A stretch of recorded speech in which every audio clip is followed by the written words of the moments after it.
The alarms blared a deafening red as the 12th elite pilot ripped off his helmet, drenched in sweat and entirely broken.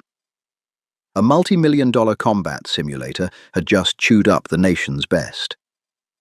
Then, a 23-year-old junior flight mechanic stepped up to the pod. 3 minutes later, history changed. The air inside the subterranean testing bunker at Nellis Air Force Base tasted like ozone, stale coffee, and raw, unfiltered panic. It was August 14th, and the Department of Defense was 24 hours away from pulling the plug on a $4.2 billion defense contract. The project was codenamed Chimera, a next-generation tactical combat simulation designed to train pilots against a fully autonomous, self-learning AI enemy swarm. There was just one massive, glaring problem. The machine was unbeatable. General Arthur Hayes stood at the back of the observation deck, his arms crossed over his chest, his face carved from granite. He wasn't a man who accepted excuses, and the 12 men sweating through their flight suits in the briefing room had run out of them. These weren't rookies. This was a hand-picked squadron of the most decorated combat pilots in the Western Hemisphere. Men who had flown combat sorties over hostile territories, dodged surface-to-air missiles, and landed crippled jets on pitching aircraft carriers in the dead of night. And yet, the Chimera simulator was treating them like absolute amateurs. "Status report, Dr. Hughes," General Hayes barked, his voice cutting through the low hum of the hydraulic systems powering the massive, multi-axis simulator pod in the center of the room. Dr. Simon Hughes, the lead software architect of Chimera, nervously adjusted his glasses. "Sir, Major Caldwell has just been neutralized. Total flight time, 1 minute and 42 seconds. A heavy silence fell over the room.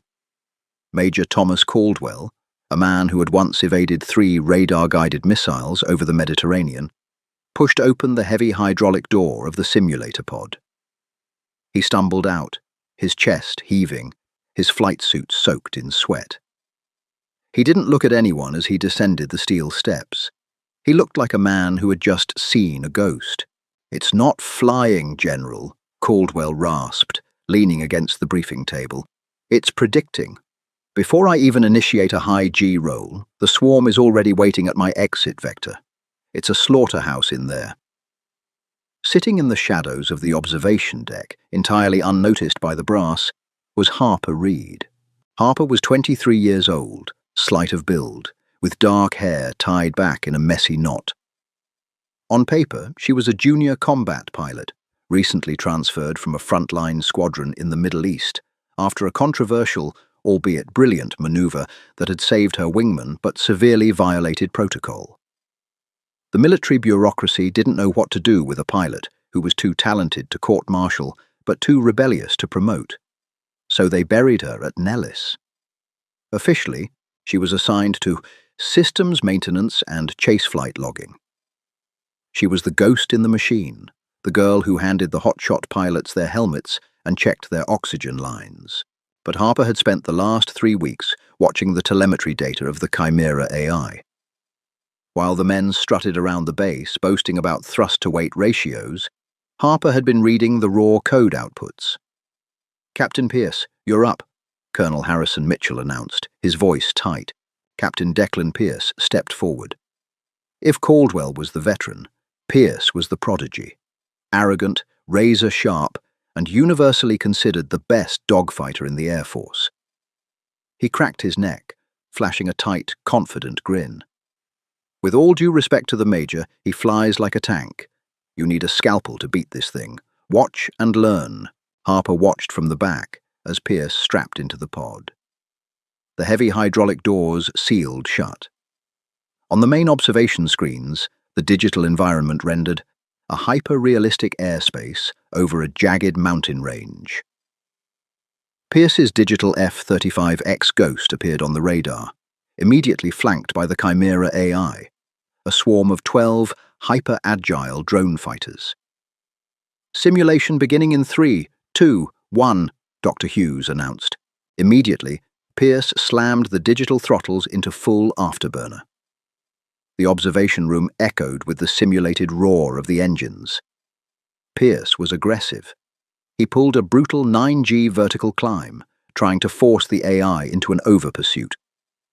It was a classic, flawless combat maneuver, but the AI didn't pursue. Harper watched the telemetry screen. They're mirroring his aggression vector, she thought, her eyes tracking the green dots on the radar.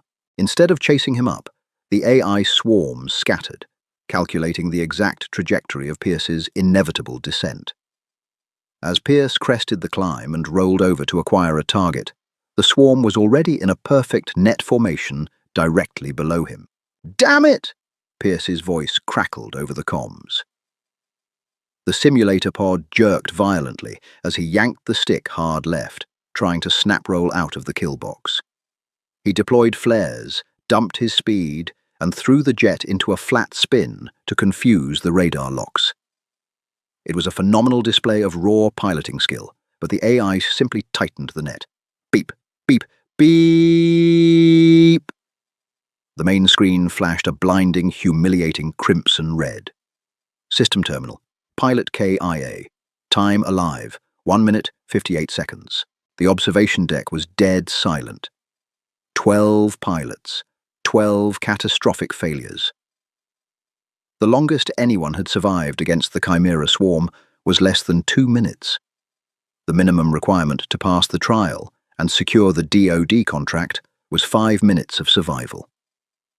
The simulator doors hissed open, and Pierce erupted from the pod, his face flushed with pure fury. He unclipped his helmet and slammed it violently against the steel railing. "The machine is rigged," Pierce shouted, pointing a trembling finger at Dr. Hughes. "It's a glitching, broken piece of trash. No human being can react to a swarm that moves with zero latency. It's an impossible scenario." "The scenario is functioning exactly within the specified combat parameters, Captain," Dr. Hughes stammered, shrinking back. "Then the parameters are wrong," Pierce roared. General Hayes stepped forward, his presence instantly silencing the room. "The parameters reflect the exact capabilities of stolen enemy drone schematics, Captain Pierce. If this simulator is impossible, it means our entire air defense doctrine is obsolete. It means if a war breaks out tomorrow, we lose." Hayes turned to Colonel Mitchell. "Is there anyone else on the roster, Colonel? Anyone who hasn't been shot down by a computer yet?" Mitchell looked at his datapad, his jaw clenched. "No, sir. That was all 12 of our Tier 1 operators." Hayes sighed, a sound of profound defeat. "Then shut it down. I'll make the call to Washington. The Chimera project is dead. We pull the funding." "You're fighting it wrong." The voice was quiet, steady, and distinctly female. Every head in the observation deck snapped toward the shadows at the back of the room. Harper Reed stepped forward into the harsh fluorescent light, her datapad tucked casually under her arm. She was wearing standard-issue olive-drab coveralls, grease smudged on her left cheek. Compared to the broad-shouldered, flight-suited giants standing around the room, she looked entirely out of place. Captain Pierce let out a harsh, mocking laugh. "Are you kidding me? The wrench monkey wants to give a tactical debrief." Colonel Mitchell frowned deeply. "Lieutenant Reed, you are out of line. Return to the maintenance bay immediately." "With respect, Colonel, you're looking at this as a dogfight," Harper said, completely ignoring Pierce and keeping her eyes locked directly on General Hayes. "You're applying human psychology to a machine. You're trying to outfly an algorithm that can process 3 trillion operations per second. It's mathematically impossible to beat it with speed." General Hayes narrowed his eyes, intrigued despite his better judgment. "And you are?" "Lieutenant Harper Reed, sir, formerly of the 49th Tactical Fighter Wing, currently assigned to chase plane telemetry," she said, the last part laced with a faint edge of bitterness. "A chase pilot," Pierce sneered, stepping into her personal space. "Listen to me, sweetheart. I have 3,000 hours in 5th-generation fighters. Caldwell has 4,000. You change our oil. You don't know the first thing about the G-forces pulling inside that pod, let alone the processing power of that AI. Harper didn't flinch. She looked right through Pierce. I know that when you slammed the throttle to Mach 1.5, the AI calculated your max turning radius based on your velocity and built a net where you had to end up. You didn't get outmaneuvered, Captain. You handed them your destination. Pierce's face turned scarlet. Put her in. The room froze. It was Pierce who said it, but General Hayes stepped forward, echoing the sentiment. Excuse me? Colonel Mitchell balked. General, she's not cleared for the Chimera pod. She isn't on the DoD Tier 1 roster. If the brass finds out we let a maintenance-assigned junior pilot run a multi-billion-dollar simulation, I don't care if she's the janitor, Mitchell, Hayes growled. In 10 minutes, I have to call the Secretary of Defense and tell him we just flushed $4 billion down the toilet because our best pilots got whipped by a glorified video game. If she thinks she sees a flaw in the system, let her prove it. Mitchell swallowed hard. He looked at Harper. You realize the pod is set to 100% physical feedback, right? It simulates the G-forces. It's violent. If you screw up at high speeds, the inertial dampeners will hit you like a freight train. I've taken a real SAM hit over Damascus, Colonel, Harper replied evenly. I think I can handle a bouncy chair. A few of the pilots exchanged uneasy glances. The rumor mill had always whispered about why the quiet girl in maintenance had been demoted, but no one had ever confirmed she had actually taken combat fire. Suit up, Hayes commanded. 5 minutes later, Harper stood at the base of the simulator stairs. She didn't bother putting on a specialized G-suit. She just strapped a standard biometric harness over her coveralls and pulled on a heavily scuffed flight helmet. She climbed the steel steps and slid into the cockpit. The door hissed shut, sealing her in darkness before the panoramic digital screens flickered to life. The physical sensation was instantaneous, the heavy, claustrophobic pressure of a modern fighter jet. She ran her gloved hands over the HOTAS, hands on throttle and stick controls. It felt like coming home. In the observation room, the 12 men gathered around the primary telemetry monitors. Pierce was practically vibrating with vindictive anticipation. 10 seconds, he muttered to Caldwell. She pulls back on that stick. The AI is going to swarm her before she even clears the digital runway. All right, Lieutenant Reed. Dr. Hughes's voice echoed through her earpiece. Parameters are locked. The swarm will spawn at 40,000 feet. You are at 20,000. Survival objective is 5 minutes. Beginning simulation in 3, 2, 1. The digital world materialized around her. The jagged mountain range below, the impossibly blue sky above. On her radar, 12 hostile red blips appeared, instantly diving toward her position like a flock of predatory birds. Here we go, Pierce whispered in the control room. Watch her panic. Inside the pod, Harper didn't touch the throttle. She didn't push the stick forward to evade. Instead, her right hand flicked 3 switches on the main console. Clack, clack, clack. In the observation room, Dr. Hughes gasped, leaning over his monitor in sheer disbelief. What is she doing? Did she just stall the engine? Caldwell asked, his eyes widening. She cut the primary thrusters, Dr. Hughes said, his voice trembling. She completely killed her own forward momentum. On the massive screens, Harper's multi-million-dollar fighter jet essentially turned into a 20-ton brick. Without thrust, gravity took immediate hold. The nose of her digital F-35X pitched upwards slightly before the entire aircraft began to plummet backward toward the jagged mountains below. She was in a purposeful, unrecoverable tailspin. She's committing digital suicide, Pierce shouted. She's dead in 5 seconds. Inside the cockpit, the G-force simulators slammed Harper against the back of her seat. The alarms in her headset were screaming. Warning, stall, warning, stall. The 12 AI drones, programmed to calculate intercepts based on high-speed evasive maneuvers, suddenly encountered a variable they had never seen in 3 million run cycles. A pilot who wasn't fighting back. A pilot who was falling out of the sky like a stone. The AI had modeled its attack vectors on the assumption of forward velocity. It expected her to run. Because she didn't, the swarm's hyper-advanced predictive algorithms overcompensated. The first wave of 4 drones shot past her canopy at Mach 2, missing her completely, their targeting computers confused by her zero-thrust trajectory.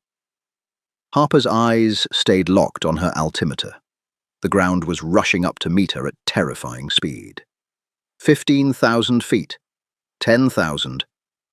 "Pull up, you idiot!" Pierce yelled at the screen, genuinely unnerved by the sight. 8,000 feet. The second wave of drones reoriented, diving straight down in a vertical pursuit, locking their weapons onto her falling jet. Harper's hands tightened on the controls. She waited until the drones were fully committed to the vertical dive, trapped by their own immense momentum. 6,000 feet. "Now," Harper whispered to herself. At 4,000 feet, the proximity alarms inside the simulator pod transitioned from a rhythmic beeping to a solid, ear-piercing scream. The digital ground was a wall of grey granite rushing toward Harper's canopy. Behind her, the second wave of 4 Chimera drones were locked in a vertical death dive, their artificial neural networks convinced that their target was crippled. They were calculating intercept coordinates for a debris field that didn't exist yet. 3,000 feet. In the observation room, General Arthur Hayes gripped the steel railing so hard his knuckles turned white. "She's going to crash," he muttered, bracing himself for the inevitable flashing red screen. Captain Declan Pierce actually looked away, unable to watch a pilot, even one he despised, pancake into the dirt, even in simulation. 2,000 feet. Harper's hand flashed across the console. She didn't just ease the throttle up, she slammed the auxiliary power unit to maximum, instantly re-engaging the F-35X's primary engine, and simultaneously threw the flight stick hard back into her lap. The digital engine roared to life with a massive, simulated concussive blast. The thrust vectoring nozzles snapped downward, redirecting 60,000 pounds of raw thrust directly toward the approaching Earth. Inside the pod, the physical feedback system enacted its brutal toll. A simulated 11G pull slammed into Harper's body. The inertial dampeners groaned.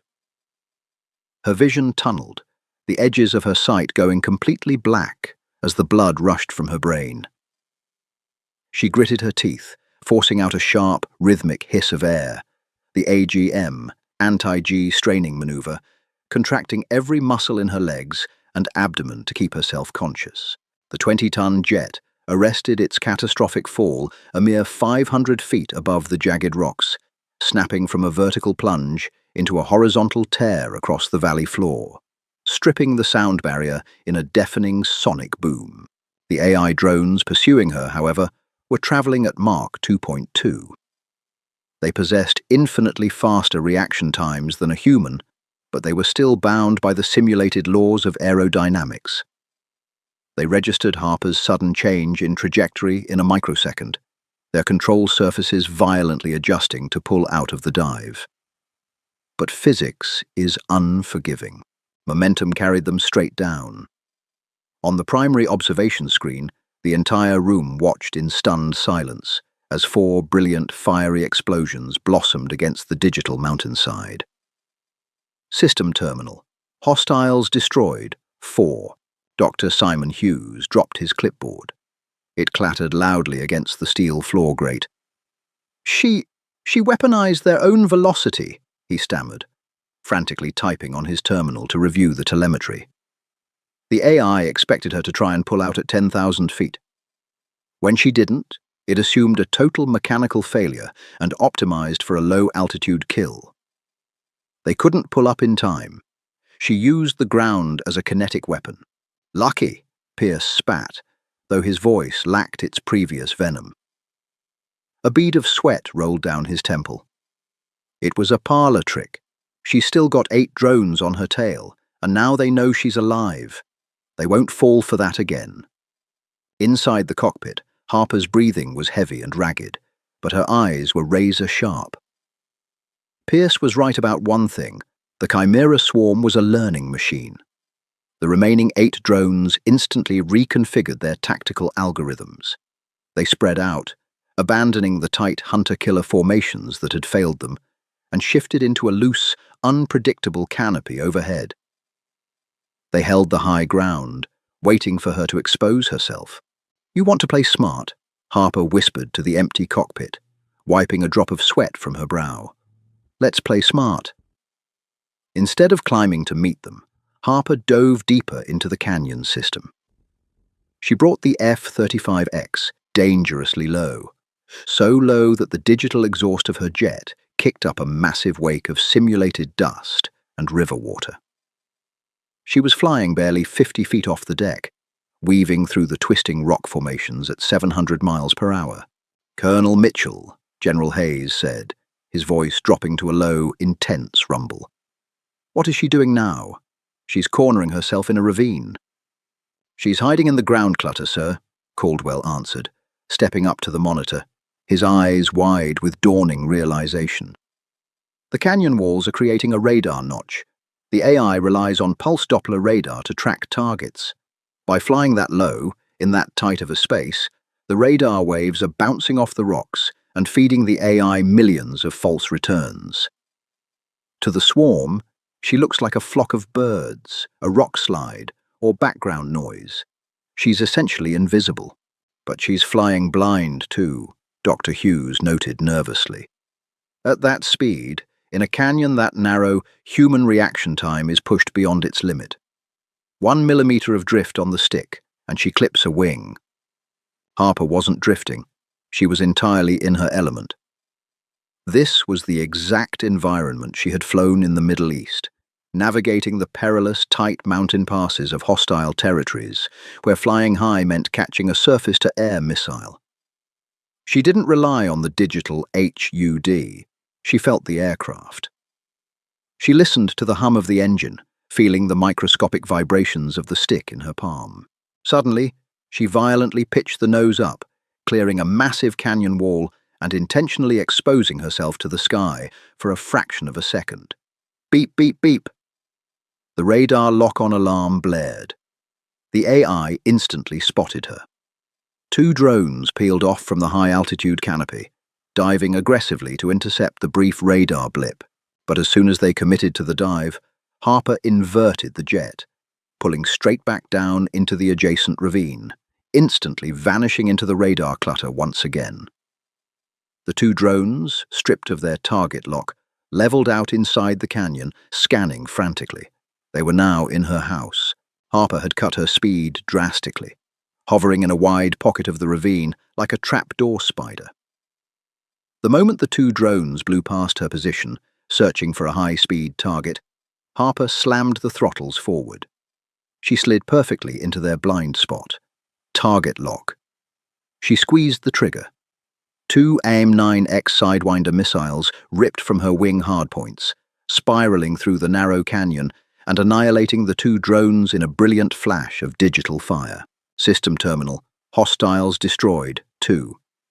6 left, Caldwell breathed, totally mesmerized. He looked at Pierce. "She's not surviving, Declan. She's hunting them." The dynamic of the simulation had fundamentally shifted.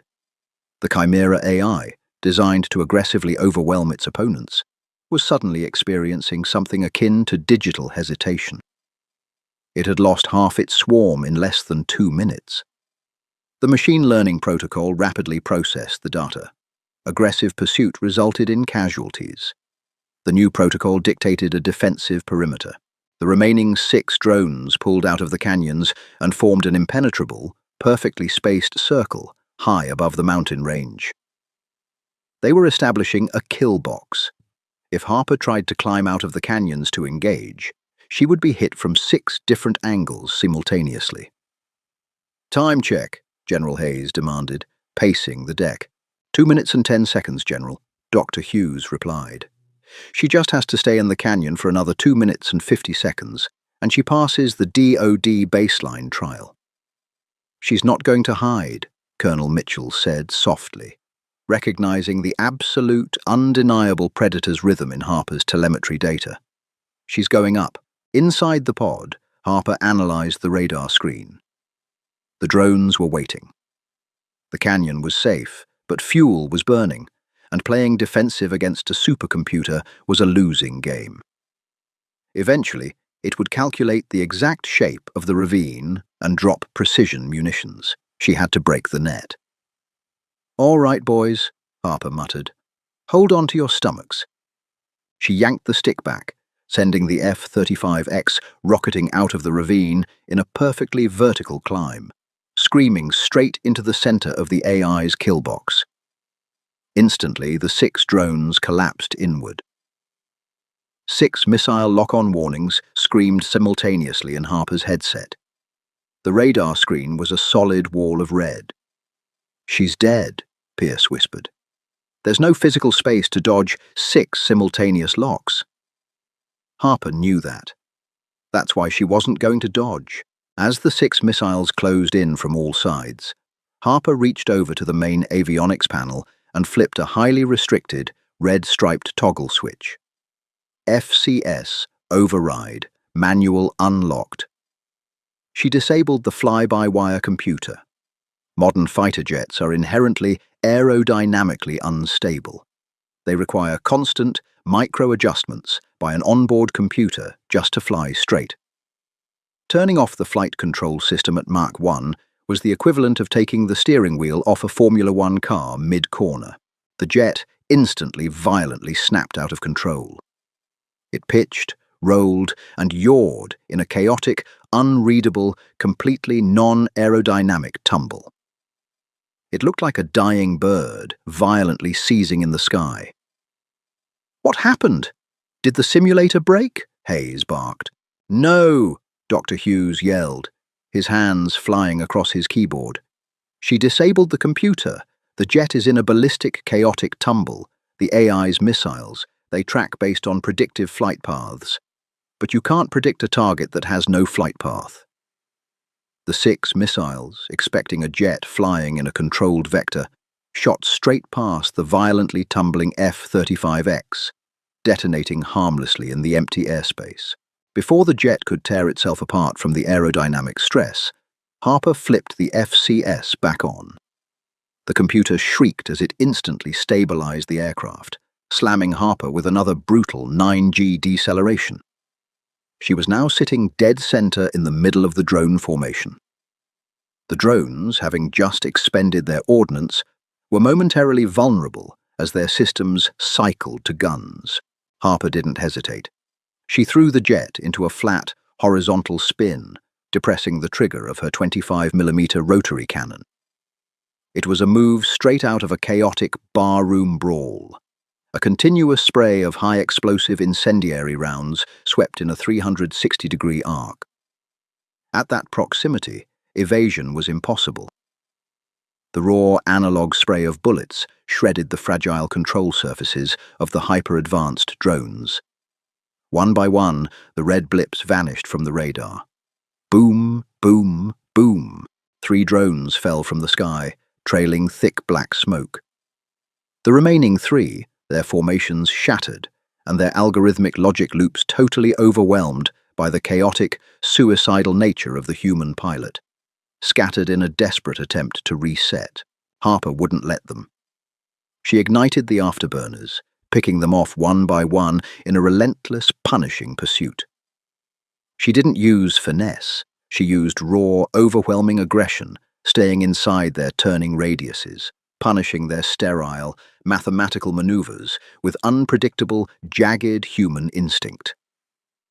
The final drone tried to dive for the canyon. Harper locked her last sidewinder, squeezed the trigger, and watched the contrail connect with the target. The digital sky went entirely clear. The main observation screen flashed, shifting from the harsh combat interface to a glowing, serene blue. System terminal. All hostiles destroyed. Time elapsed. 2 minutes, 54 seconds. Mission status: flawless victory. The silence in the observation room was absolute. It was a heavy, suffocating quiet, broken only by the hydraulic hiss of the simulator pod powering down. 12 of the world's most elite combat pilots stared at the screen, their mouths entirely dry, their egos reduced to ash. Dr. Hughes sat frozen in his chair, staring at the telemetry data as if he had just witnessed water turn into wine. The heavy steel door of the pod clicked, unlocking, and slowly swung open. Harper Reed stepped out. Her flight suit was soaked with sweat, her hair plastered to her forehead, and her breathing was still coming in shallow, ragged gasps. Her hands were shaking slightly from the immense adrenaline crash and the physical battering of the simulated G-forces. She slowly descended the steel stairs, her boots echoing loudly in the silent room. She walked right past Captain Pierce, who was staring at the floor, totally unable to meet her gaze. She walked past Major Caldwell, who gave her a slow, reverent nod of sheer respect. She stopped in front of General Arthur Hayes and rendered a crisp, perfect salute. "Simulation complete, sir," Harper said, her voice steady despite the tremor in her hands. The Chimera AI is exceptional at predicting logic, but it doesn't know how to fight someone who has nothing to lose. General Hayes looked at the young woman, then up at the glowing blue screen, and finally back down at her. A slow, incredibly rare smile spread across his hardened face. He returned the salute. "Lieutenant Reed," Hayes said, his voice echoing with absolute authority. "Go pack your bags. You're done changing oil. I'm reinstating your active flight status immediately, and you are taking command of the Chimera test wing."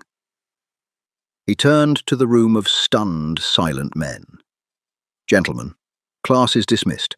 There is nothing quite like witnessing raw, unyielding human instinct totally shatter the boundaries of impossible odds.